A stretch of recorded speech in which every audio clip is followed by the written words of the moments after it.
Hey, friends and family from Ronny's Farm to Table. It's been a while since I saw you guys. I actually took yesterday, the day off.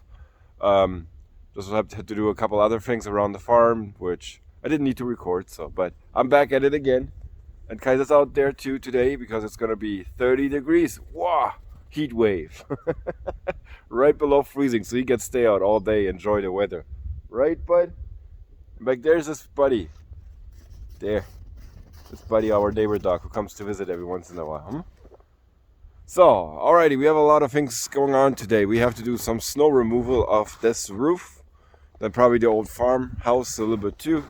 Kick off chunks, make sure that all the pipes and exhaust fans are good. Then remove some snow a little bit. There was a little bit of a wind the last couple of days, so it started to build drifts of the looser snow. And then we have to focus on the mushrooms. It's time to build the new dark section. And I have a cool idea in mind, trying to figure out a cheap version of a rack shelving unit. If it works out, it would be pretty cheap and really nice and easy to do. And I will show you guys how that goes. So let's get to it.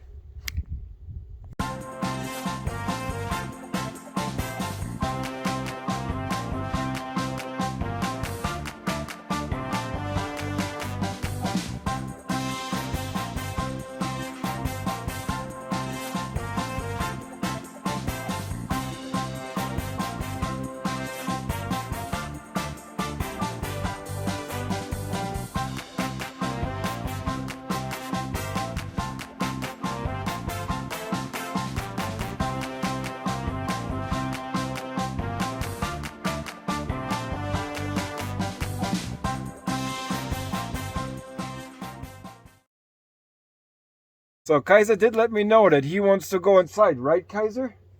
You better say something. Oh, yeah. Alrighty, let's go. Come on, little boy. Come. Kaiser, come. Come on. Come. Lucy's waiting for you. Come on, let's go in. Come. Come on, let's go. Kaiser, go. Come on, go. You wanted to go in. Look, there's Lucy waiting for you.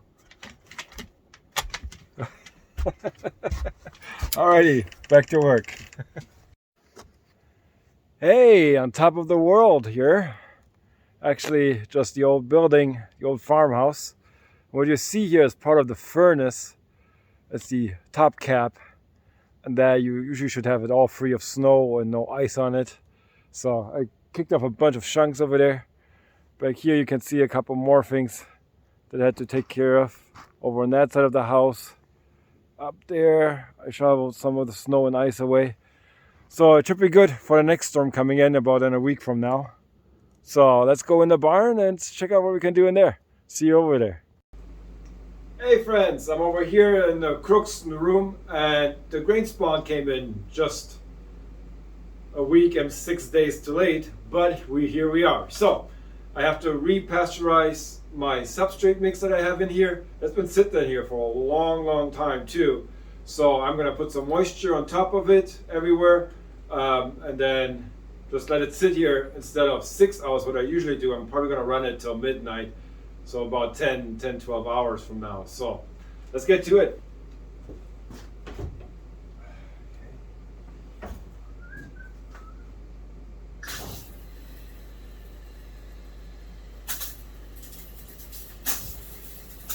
Welcome to the Berliner room. Here's this little corner that will be a project for several days to come up. I had an idea. Instead of buying wood, which costs me about $6-7 per 2x4x8, the wood studs, construction wood studs, I'm gonna be using as a shelf a hammock design basically. So I'm gonna be making my own hammock. I have twine for that, 2 different kinds.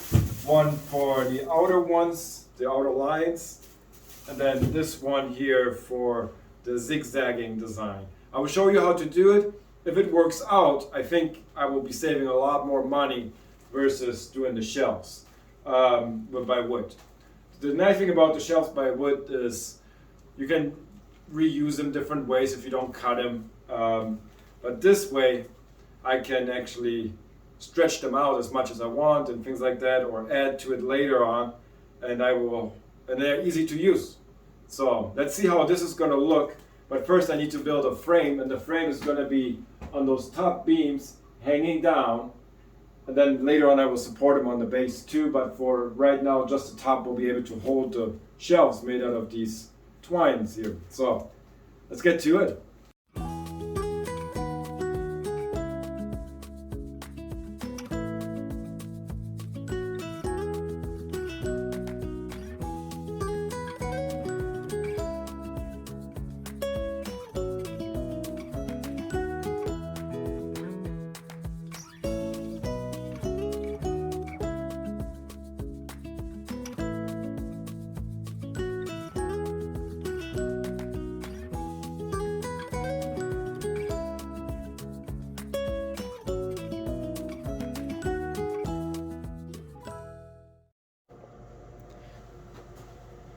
So folks, basically here's the setup for my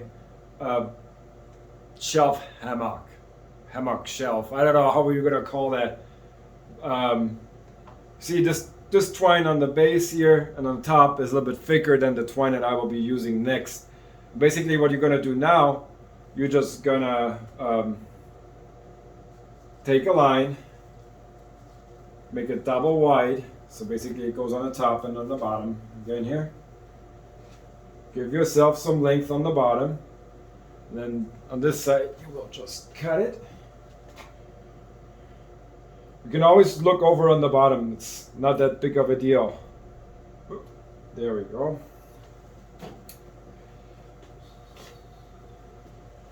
Now what you want to do next is just open up the big loop, go through here, and that's your first starting point. So you're gonna repeat this now every hand length, so about every 5 inches.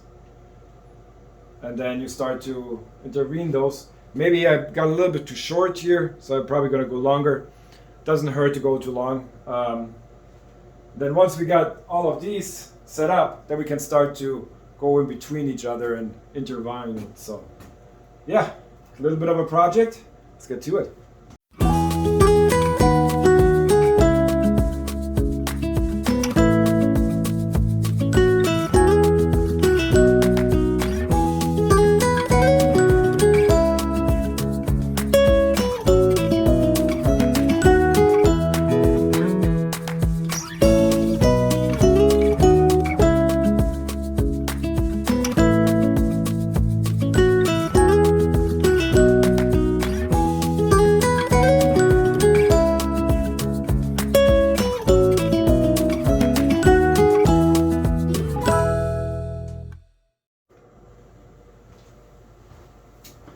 So here we have it, the cheapest mushroom shelf you can have actually. Considering this shelf here, if I would have done it by wood, would have been a 3 2x4s by 8s, which probably would have cost me about $20 or so. Here the hammock style that I have here, the twine probably cost me about $5 per shelf.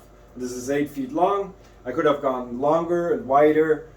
This is really customizable, but I think overall I like this style. The next ones that I will be doing, I will put a lot more pressure on these outer lines here, and then just also have more pressure on the inner lines. As you can see, it kind of sags here in quite a bit, but it holds it. It's there. It's a shelf, and I think I got something going here. So alrighty folks, let's go check up on the growing tent, because you guys have not seen it since before Christmas. So let's go quick check that out, and then pretty much that's it for today for recording. I'm probably going to do a couple more shelves here later on today, and keep an eye on the pasteurization chamber. So, but before we can go into the growing tent, we have to switch into our super sterile lab outfit. Hold on a second. So friends, let's go take a look. We have about 75 degrees in the tent. Usually I was running it a bit lower. I'm probably gonna go back lower because I saw there is an issue in here. The lion's mane, they're doing okay. Again, on the left side here, these are the older ones. Back there we have some white oysters. And here you can kind of see already an issue. They don't look happy. There's too much air movement in here which dries them out. Even though I have a humidifier set behind me, there's a lot of drying out going on, and that just happened within 24 hours since yesterday. I was here about the same time yesterday and they just looked fine, and coming in here you can see how they're all curling up. It's not that they are done in the fruiting body, it just got way too dry in here for some weird reason. Even though the humidifier is running, everything is good. Oh well, learning curve. Here are little pink oysters.